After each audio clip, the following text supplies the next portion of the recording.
শাপলাপুর বর্ষ 2024 বা শাপলাপুর বর্ষ আমরা একটা উৎসবের মতো করতে যাচ্ছি। এটার কারণটা হচ্ছে 1973 সনে আমরা কালামছড়া ইউনিয়ন থেকে আলাদা হয়েছি। আলাদা হয়ে 1974 সনে আমাদের প্রথম ইউনিয়ন পরিষদ চেয়ারম্যান নির্বাচিত হয়। 4 নং শাপলাপুর ইউনিয়ন পরিষদের চেয়ারম্যান।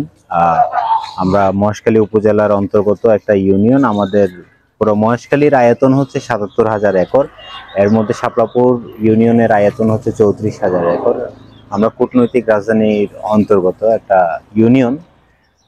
এই 50 বছর উপলক্ষকে করে আমরা আসলে শাপলাপুর বর্ষ উদযাপন করতে যাচ্ছি, পালন করতে যাচ্ছি। আর এর পাশাপাশি শাপলাপুর বর্ষ পালন করতে যে আমি অনেক কিছু আসলে পড়াশোনা করে বা জানতে বা মানুষজনের সাথে কথা বলে দেখতে পাচ্ছি। যেমন আপনি শাপলাপুরে 3 জন অনেক বড় আউলিয়া পাবেন। আপনি শাপলাপুরে দেখবেন যে হচ্ছে যে ডক্টর দীনেশ চন্দ্র সেন, ওনার যে 2 খণ্ডের বৃহৎবঙ্গ বই আছে, ওই বৃহৎবঙ্গ বইয়ে আপনি শাপলাপুরের নাম পাবেন। ওই বৃহৎবঙ্গ বইয়ে আপনি শাপলাপুর মুসলিম নরনারীর কথা পাবেন।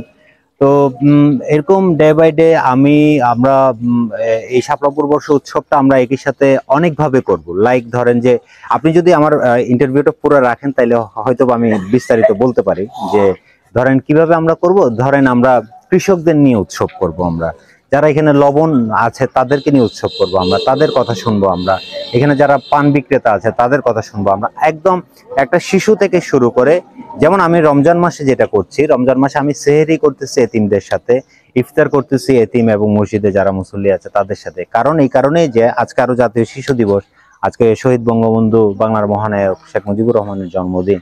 ওই উপলক্ষে বলা যায় যে আমি একজন শিশু থেকে শুরু করে আবাল বৃদ্ধ বনিতা পর্যন্ত কিরকম স্বপ্ন দেখে, ওই স্বপ্নগুলো আমি আসলে জানতে চাই ওদের কাছ থেকে। কারণ এই কারণেই যে আমি এখানে কাউকে কোনো স্বপ্ন দেখাইতে আসি নাই আসলে। কারণ নির্বাচন নিয়ে আপনি একটা প্রশ্ন করেছিলেন, আমি মিস করেছি।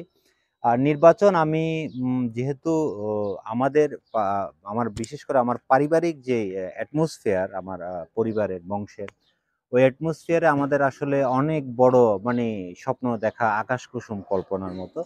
সো ইউনিয়ন পরিষদের স্বপ্নটাই আমরা আপাতত দেখি। অবশ্যই আমি ইউনিয়ন পরিষদ নির্বাচন করব। আমি পরিপূর্ণ প্রস্তুতি আমার আছে এবং জনগণের তরফ থেকে আমি গত নির্বাচনের 17 বা 23 দিনে যেই শ্রদ্ধা, যে ভালোবাসা, যে সম্মান আমি পেয়েছি, এখন এর চেয়ে আরো আমার মনে হচ্ছে 100 গুণ আরো বেশি পাচ্ছি। যদিও আমি এখানে রোজাটা পালন করতেছি একদম আল্লাহর সাথে একটা দেন দরবারের উদ্দেশ্যে। এরপরে হয়তো আমি আস্তে আস্তে রাজনৈতিক বিষয়গুলোতে আফটার রমজান হয়তো শুরু করতে যাব।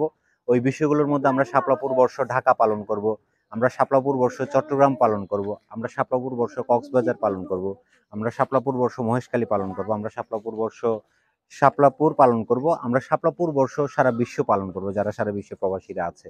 তো এইভাবে করে আমরা অগ্রসর হচ্ছি এবং আমরা শাপলাপুরের ইশতেহার বলেন, প্রস্তাবনা বলেন, সংবিধান বলেন, যেভাবে বলেন না কেন এগুলো আমরা লিখছি, আমরা ঘোষণা করছি আস্তে আস্তে।